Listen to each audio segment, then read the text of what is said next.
All right, we're getting ready to show two different tie-in examples using Gorilla Tape and plastic.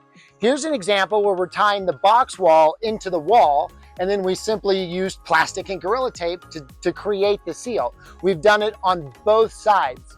Additionally, if I'm transitioning from the taller BW102 to the lower BW52, simply taping a piece of plastic between the two units and making sure it's secured to the ground in front so water can't get underneath it allows you to quickly, easily, and economically create a seal when you're transitioning between units. So within this area, we have 4 different tie-ins, all using plastic and Gorilla Tape. So we're gonna flood it with water. Let's see what happens.